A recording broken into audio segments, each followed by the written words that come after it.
প্রিয় প্রণয়িনী পর্ব সংখ্যা ৩৭ শেষ অংশ। এতক্ষণে শান্ত পরিবেশ ভেদ করে কনভেনশন হলের চারিদিকে হট্টগোল বেঁধে গিয়েছে। বাহিরে বৃষ্টির ঝাপটা, ভেতরে মানুষের সমাগমে হুড়োহুড়ি চলছে প্রায়। চারিদিকে বিচ্ছিন্ন হয়ে খুঁজছে সবাই বিয়ের কনেকে, কিন্তু সে কোথায়? নেই, কোথাও নেই। জায়েন হতবাক, স্তব্ধ হয়ে নিজের জায়গায় অটল দাঁড়িয়ে আছে। ঠোঁটের আগায় তাচ্ছিল্য ভর করেছে। ভেতরে ভেতরে ক্রোধের আগুন দাউ দাউ করে জ্বলছে। হাতের কাছে যাকেই পাবে তাকেই খুন করে ফেলবে। তার অবস্থা দেখে এমন সম্ভাবনা আছে বলে সবাই ধারণা করছে। কোনে রূপে সেজে আসা মেয়েটা কাচুমুচু ভঙ্গিতে চুপসে দাঁড়িয়ে আছে একপাশে। ভয় ডর মুখে তেমন একটা নেই, কিন্তু চোখের শঙ্কা স্পষ্ট। জায়েন ঘাড় বাঁকিয়ে দুদিকে মটমট করে শব্দ করল। চোখ দুটো তীক্ষ্ণ করে এক পা করে এগোলো সামনের মেয়েটার দিকে। হিসিয়ে জানতে চাইল, কোন সাহসে এখানে বসেছ? মেয়েটা নিজেও পিছিয়ে গেল জাইনের সাথে। মুখে এতক্ষণের শঙ্কা উবে গিয়ে ভর করল ভয়। নিষ্পাপ মুখটা খুলে কিছু বলতে যাবে, জাইনের হাতের থাবা পড়ল তার বুকের কাছের কাপড়ে। তখন কারোর দৃষ্টি তাদের দিকে নেই। এক হাতে ঘাড় ঘুরিয়ে চুলগুলো খিঁচে চেপে ধরতেই মেয়েটার সব চুলগুলো খুলে হাতে চলে আসলো জাইনের। জাইন একবার দেখলো মেয়েটাকে, একবার দেখলো হাতের চুলগুলোকে। বিস্ময়ের রাগে মাথা দপদপ করে উঠল। মেয়েটার মুখের দিকে চেয়ে কঠোর কণ্ঠে জানতে চাইল, এইসব কার আইডিয়া আহান? আহান কাঁদো কাঁদো মুখ বানালো, মিনমিন সুরে বলল, ছোট আপু আর ছোট ভাইয়ার। আমি কিচ্ছু জানি না। কথা শেষে ভ্যা ভ্যা করে কেঁদে দিল সে। দূর হতে আরশের গলার স্বর ভেসে আসলো, সবাই যান গিয়ে বসুন, আমি দেখতেছি, প্লিজ ভাইয়া দিকে আসো। সবাই চিন্তিত মুখে ফিরে আসলো নিজ স্থানে। আরশ দ্রুত ভঙ্গিতে ইশরাতের এন্ট্রি যেই পথ দিয়ে হয়েছিল তা ক্রস করে চলে গেল করিডোরের দিকে। আকস্মিক কি মনে হলো নিজের জায়গায় থমকে দাঁড়িয়ে গেল সে। তার কাছে ঠেকলো ভেজানো দরজার ওপাশে দাঁড়ানো মেয়েটাকে সে চেনে, যে এই মুহূর্তে দুই হাতে উপরে তুলে নাচছে, কোমর দোলাচ্ছে, এমনকি মুক্তা ঝাড়া হাসি হাসছে। বরং বা নাচের তালে খিলখিল করা হাসি ঠোঁটে চেপে রাখা বৃথা প্রচেষ্টা করছে। তার হৃদয়ে ঝড় উঠল। নিজের কাছে মনে হলো একবার ফিরে যাওয়া উচিত, দেখা উচিত ওই ভেজানো দরজার আড়ালে কে, আর হাসছেই বা কে। একবার ফিরে যা আরও, শুধু একবার দরজার ওই পাশে কে সেটা দেখ। এরপর না হয় চলে যাবি যাকে খুঁজছিস তাকে খুঁজতে। নিজের মনের দোলাচলে নিপীড়িত হয়ে আরশ পা বাড়ালো, তড়িৎ গতিতে নয়, ধীরে ধীরে সময় নিল। আস্তে ধীরে যখন পা বাড়িয়ে গিয়ে থামালো চরণ দুখানা দরজার নিকট, তখন চোখ দুটো সেখানেই স্তব্ধ হয়ে রইল। বুকের কাছে নরম মাংসপিণ্ড ধুকপুক করে উঠল। কালো গ্রাউন্ড পরা নিত্যরত মেয়েটা চুপচাপ সাউন্ড সিস্টেমে খুব হালকা সুরে গান বাজছে। तेरे लिए झूमू दीवाना बन के तेरे लिए वादा है मेरा मैं हूँ तेरे लिए होना कभी तू जुदा। কানে হেডফোন লাগানো সবার, পনিটেল করা চুলগুলো নাচছে ঠিক মালিকের সাথে তাল মিলিয়ে। কপালের কানে হাতে ছোট্ট সাদা পাথরের অর্নামেন্টগুলো চকচক করছে। হাতের মধ্যে ধরে রাখা ওড়নাটা মাটিতে গড়াগড়ি খাচ্ছে। সেদিকে বিষের কৌটায় পা দেওয়া মেয়েটার কোনো ধ্যান নেই। আরশের হাঁসফাঁস লাগলো, বুক ধরফর করলো, জ্বালা হলো। নিজেকে নিজে প্রশ্ন করলো, এটা কি সত্যি তোর বউ? উত্তর আসলো ভেতর থেকে, হ্যাঁ, এটা তার বউ, আরশের বউ, একান্ত শুধুমাত্র তার বউ। এতটা গোছালো নুসরাত নাসিরকে আরশ কখনো দেখেনি। তার বুকে আবারও সূক্ষ্ম চিনচিনে ব্যথা উঠল। স্বস্তি মিলছে না। গলার কাছ পর্যন্ত বন্ধ করে রাখা বোতামগুলো টেনে টুনে খুলে দুই পাশে মাথা ঝাড়ল মাতালের মতো করে। নাক টেনে শ্বাস নিল, হাঁসফাঁস করলো শ্বাসরোগীদের মতো। শ্বাস ফেলে চোখ তুলে তাকাতে আবারও বুকে ব্যথা উঠল। আরশ দুই পাশে ফোঁস করে শ্বাস ফেলে মাথা নাড়ল। ইচ্ছা করলো হাত চেপে ধরে নিয়ে যেতে সবার সামনে, চিৎকার করে পুরো পৃথিবীকে জানিয়ে দিতে নুসরাত নাসির তার স্ত্রী, তার সহধর্মিণী, তার একান্ত ব্যক্তিগত মালিকানা শুধু এই মেয়েটার উপর, আর কারোর নেই। কিন্তু তার মুখ ফুটে একটা শব্দ বের হলো না। এমনকি অনুভূতির ছাপগুলো ভেসে উঠল না মুখের ওপর। কারণ আরশের ভীষণ অস্বস্তি নিজের অনুভূতি মানুষের সামনে তুলে ধরা, মানুষকে বলে বেড়ানো মোটেও তার ধাঁচে নেই। তাই তো নুসরাতের সাথে তার ঝগড়া বেঁধে যায় কথায় কথায়। ভেজানো দরজা সামান্য খুলে নিজের সুঠামদেহী শরীরটা জায়গা করে নিল। আড়াআড়ি দু হাত বুকে বেঁধে দেখতে লাগলো হিন্দি গানের তালে তালে নাচে রপ্ত থাকা মেয়েটাকে। চোখ সরে গেল না একবারের জন্য অন্য পাশে। আহানকে কিছু বলতে হলো না, যাই নিজেই হলওয়ে থাকা মাইকের লাইন চিহ্নিত করে এগুলো সামনের পথে। কালো রঙের মাইক্রোফোনের লাইনটা চলে গেল সরাসরি স্টোর রুমের দিকে। সে যখন পৌঁছালো নির্দিষ্ট স্থানে, তখন দেখলো তার দিকে পিঠ ঠেকিয়ে আরশ দাঁড়িয়ে আছে। বিরক্তিতে মুখ দিয়ে শব্দ বের করতে যাবে, তখন চোখে পড়ল সামনের দিকে ইরহাম এক হাত ইশরাতের কোমরে রেখেছে, অন্য হাত নিজের হাতে নিয়ে ঘোরাচ্ছে, নাচ করছে। পরপর আবারও আঙুল চেপে ধরে গোল গোল করে ঘোরাচ্ছে। দুজনের কানে হেডফোন। যাই নিজেও বুকের কাছে হাত বেঁধে নিয়ে নিজের জায়গায় দাঁড়ালো, নৃত্য শেষ হওয়ার অপেক্ষায়। আরশের তখনও কোনো নড়চড় নেই, সাউন্ড সিস্টেমে তখনও গান বাজছে। নুসরাত দুই হাত দিয়ে কান থেকে হেডফোন খুলে নিয়ে কিছু বলতে যাবে, কানে ভেসে আসলো হাততালির শব্দ। সেই শব্দের সাথে সাথে জায়েনের গলা ভেসে আসলো, আমাদের চিন্তার উপর রেখে এদিকে ভালোই নাচ হচ্ছে। I love that, please clip nice. সবাই বুঝলো জাইন তাদের উপহাস করে কথাগুলো বলছে। মুখ খুলে নুসরাত কিছু বলতে যাবে, জাইন তর্জনী আঙুল তুলে নিজের ঠোঁটের উপর রাখলো, হিস শিশিয়ে বলে উঠল, আপনি কিছু না বললেই আমি বেশি খুশি হব। যা দেখিয়েছেন তাতেই চোখ ঝাঁঝিয়ে উঠেছে, এর থেকে বেশি কিছু দেখতে গেলে না চোখ গলে যায়। নুসরাত ঘাড় বাঁকালো, জিভ দিয়ে গাল ঠেলে সামান্য হাসলো। জাইন নিজের পাঞ্জাবির হাতা গুটিয়ে গুটিয়ে এদিকে আসতে আসতে বলল, নৃত্য করবেন আপনি, চলুন আজ রাতে আপনাকে নাচানো হবে, যত ইচ্ছে নাচবেন আমার সামনে দাঁড়িয়ে আমার রুমে, আর আমি বসে বসে তা দেখব। ইশরাত কিছু বলতে নেবে, জাইন শক্ত হাতে তাকে কোলে টেনে নিল, পা বাড়ালো এন্ট্রেন্সের দিকে।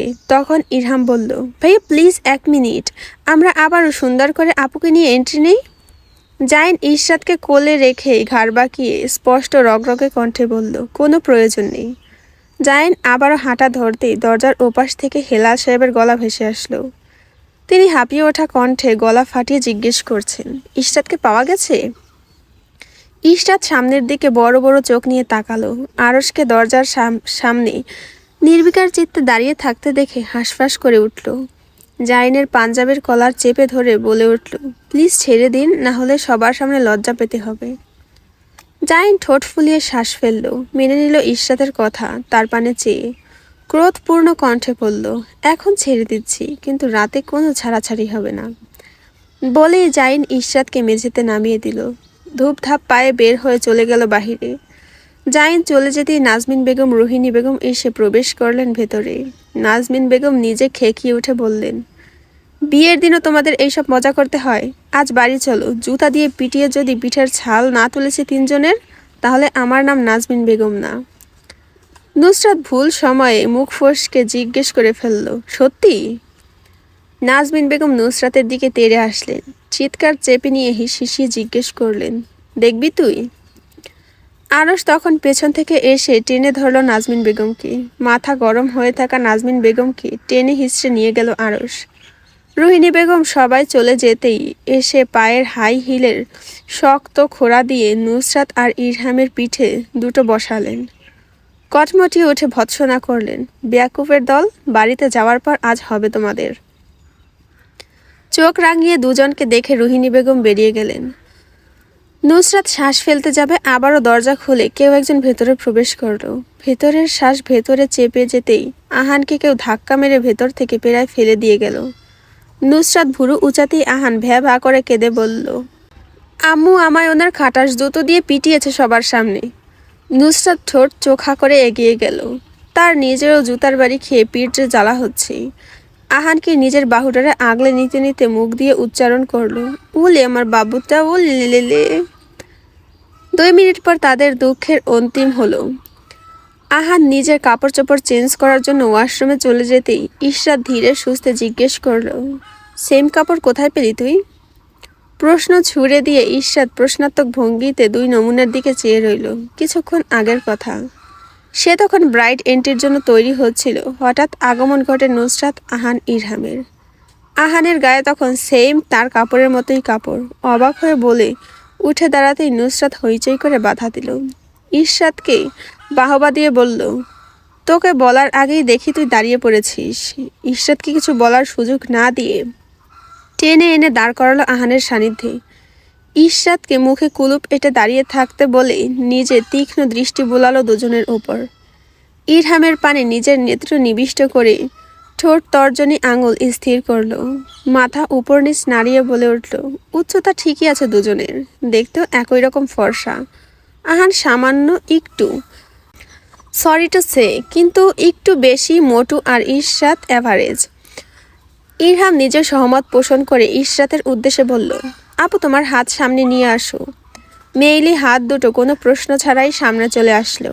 ইরহাম আহানকে বলতেই সে নিজেও হাত এগিয়ে আনলো, দুজনের নেত্রের সমান। নুসরাত দুঃখী সুরে বলে উঠল, এই আহান্না, তোর হাতের আঙুল থেকে শুরু করে নখ পর্যন্ত ইশরাতের মতো। এরা ভাই বোন না হয়ে আমি ওর বোন হলাম কেন? ততক্ষণে আহানের মাথার নকল চুল লাগিয়ে মাথায় বড় সড়ো ওড়না দিয়ে ঘোমটা টানা শেষ। সৌরভী আর মম গলার আওয়াজ বাহির হতে পেতেই নুসরাত ইশরাতকে ওয়াশরুমের ভেতর ঠেলে ঢুকিয়ে দিল।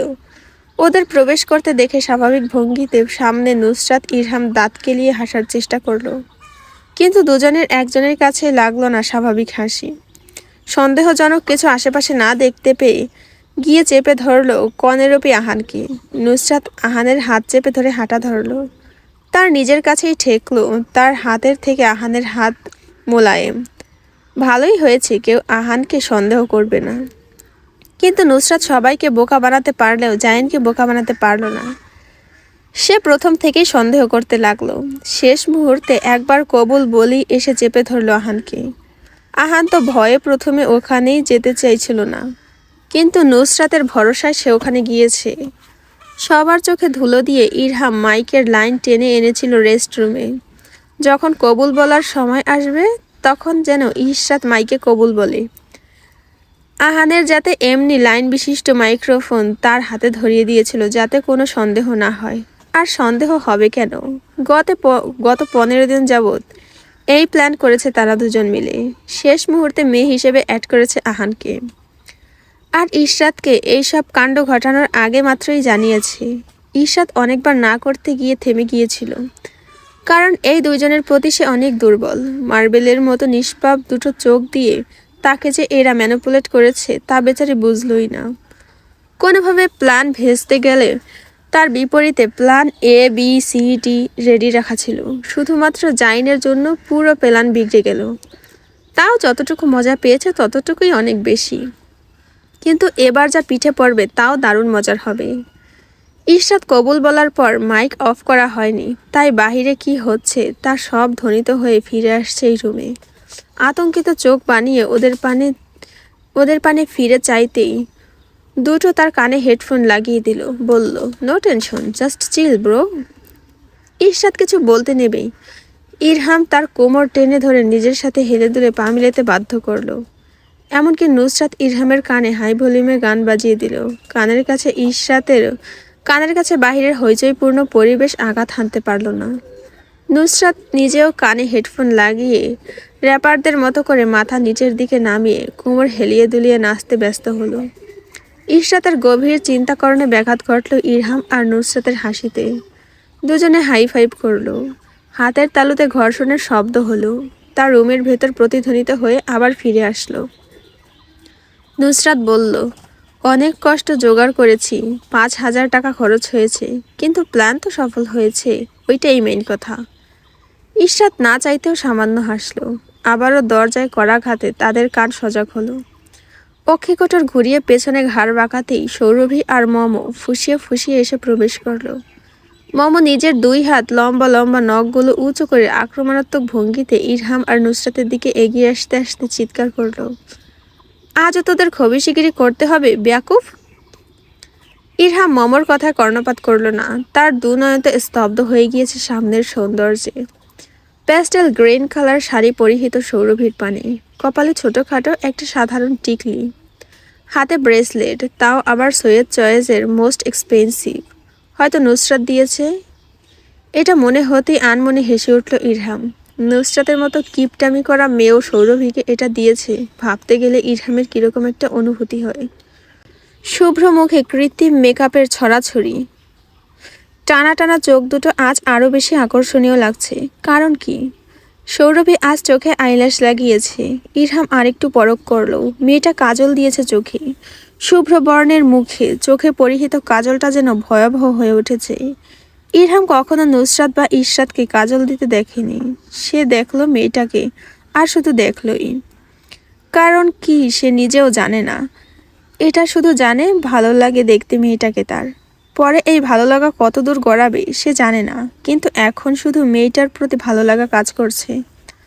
নুসরাত গলা খাকানি দিতেই ইরহাম চমকে উঠল। ভুরু উঁচিয়ে কিছু প্রশ্ন করতে যাবে নুসরাত বলল, ইশরাতের ওড়না।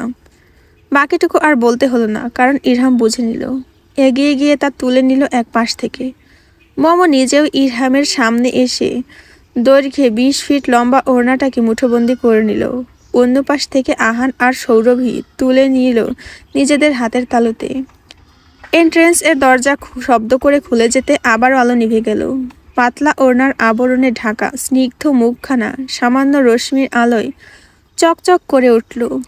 ফর্সা গায়ে অফ হোয়াইট কালার কাপড়ে আইভরি কালার শ্যাম্পেইনের কাজ, স্কিন টোন অনুযায়ী মুখে খুব সামান্য মেকআপে তাকে রূপসী করে তুলেছে। ইশরাত ধীর পায়ে যত এগিয়ে গেল তত চারিদিক হয়ে বাপ চাচারা এসে আবার প্রথমবারের মতো ঘিরে ধরল। তাদের বাড়ির একটা রীতি আছে, এটা তাদের দাদার নিজের তৈরি।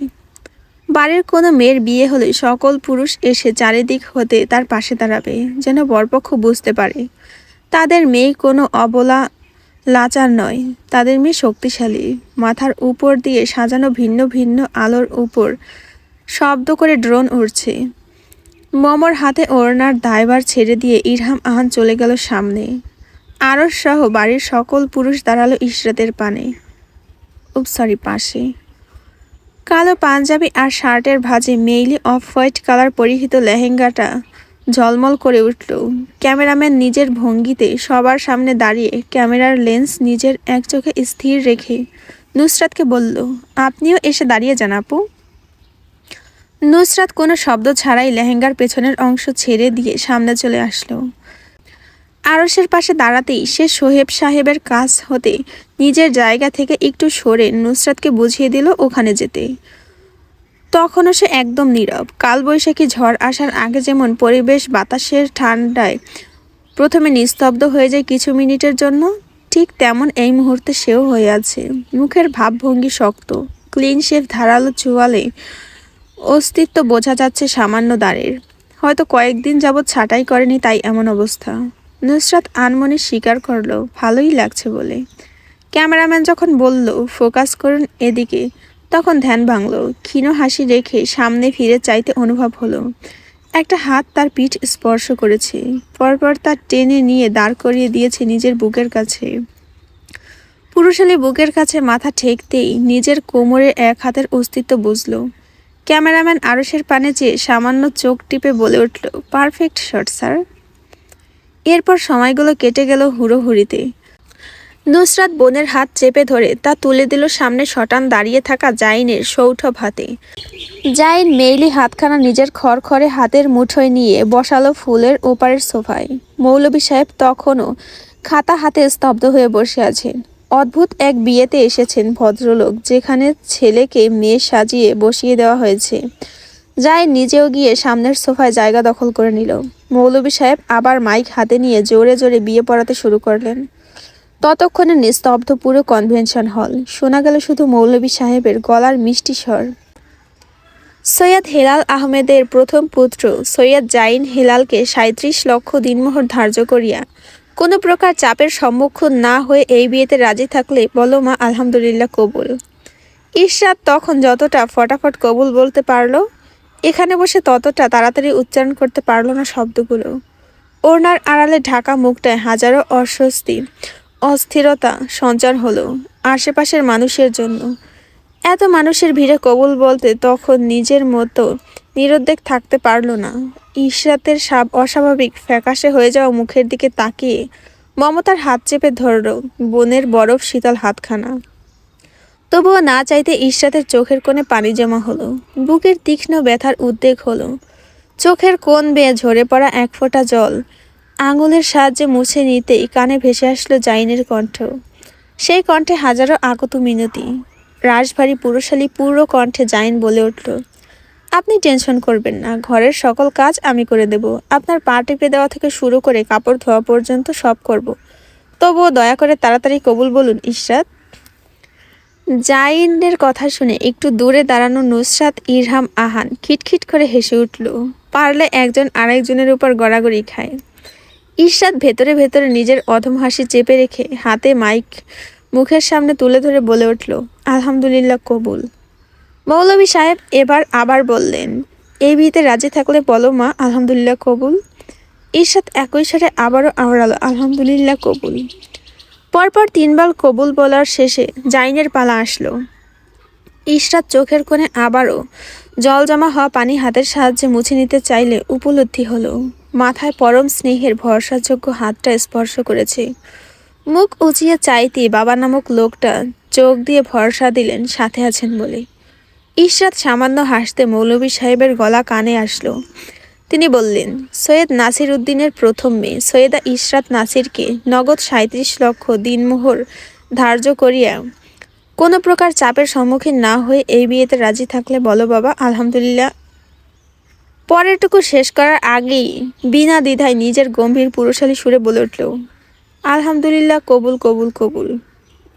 মৌলভী সাহেব হাতের মাইকে বলে উঠলেন, আমাদের বর বিয়ের জন্য মনে হচ্ছে একটু বেশি অধৈর্য। ওনাকে একবার বলতে বলা হলো না কবুল বলার জন্য, আর উনি তিনবারই বলে ফেললেন। মৌলভীর কথায় সবাই ঠোঁট টিপে হেসে উঠল। নাসির সাহেব রেজিস্ট্রি পেপার এগিয়ে দিতেই সেখানে জাইন সিগনেচার করলো তড়িৎ গতিতে। পরপর হস্তান্তর করা হলো ফুলের ওপাশে বসে থাকা ইশরাতের নিকট। সে কাঁপা কাঁপা হাতে নিজের নাম লিখতেই উকিল নিজের হাত রেজিস্ট্রি পেপার নিয়ে ঘোষণা করলেন, আজ থেকে আইনগত সম্পূর্ণভাবে সরকারের দৃষ্টিতে এই বিয়ে বৈধ। উকিলের কথা শেষ হতে জাইন উঠে দাঁড়ালো নিজের জায়গা থেকে। ধীরে ধীরে পা এগোলো সামনে বসে থাকা দ্বিতীয়বারের মতো বিয়ে করে নেওয়া মেয়েটার কাছে। ফুলের পাতলা আবরণ দুদিকে সরিয়ে দিয়ে সুঠাম দেহি শরীর নিয়ে গিয়ে দাঁড়ালো সহধর্মিনীর সম্মুখে। আলতো হাতে ইশরাতের বাহু চেপে ধরে দাঁড় করিয়ে মুখের ওপরে ওড়না দ্বারা ঢাকা স্তর সরিয়ে দিল। দেখল লজ্জায় চোখ দুটো নিচের দিকে স্থির করে রেখেছে মেয়েটা।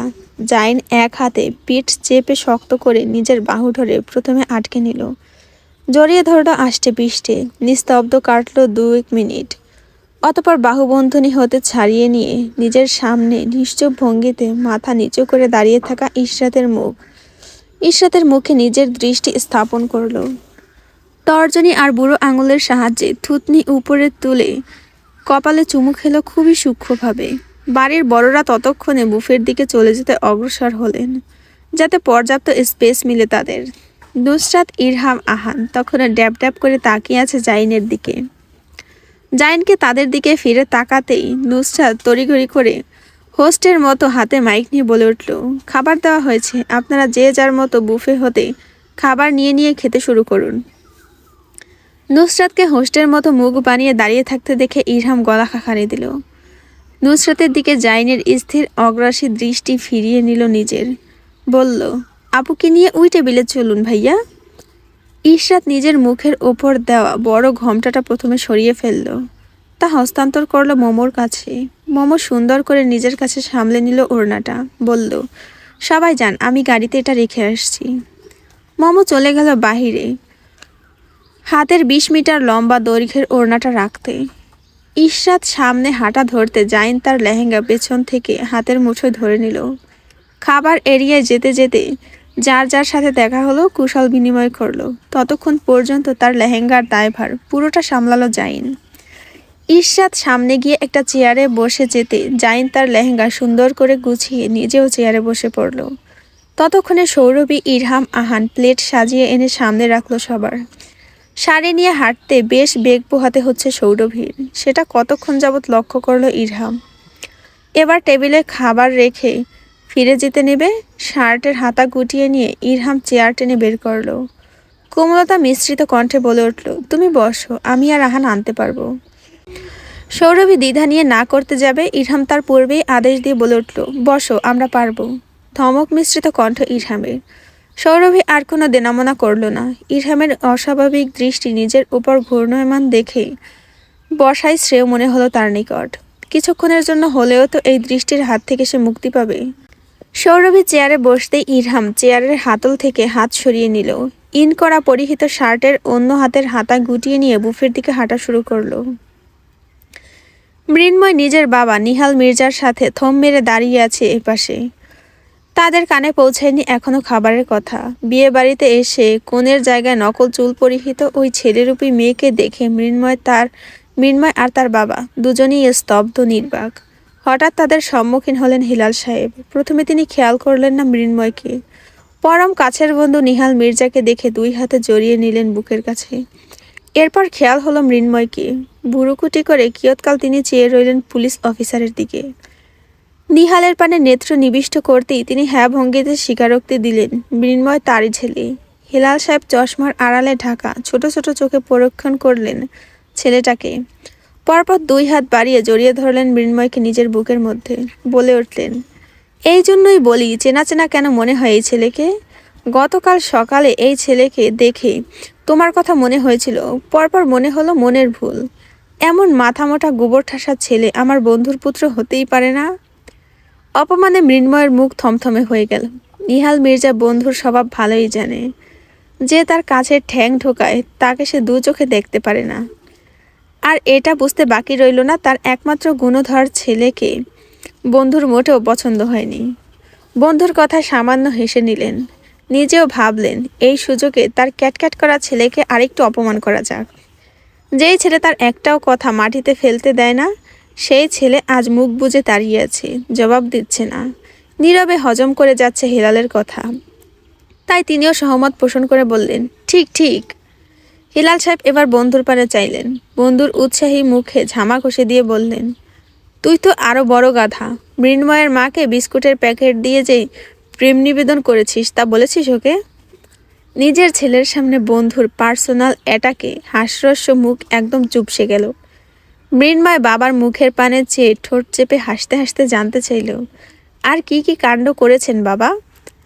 হিলাল সাহেব গল্পের ঝুড়ি খুলে বসলেন। তার উৎসাহ দেখে কি বন্ধুর সকল রহস্য ফাঁস করে দিতে গিয়ে শব্দ করে হেসে উঠলেন।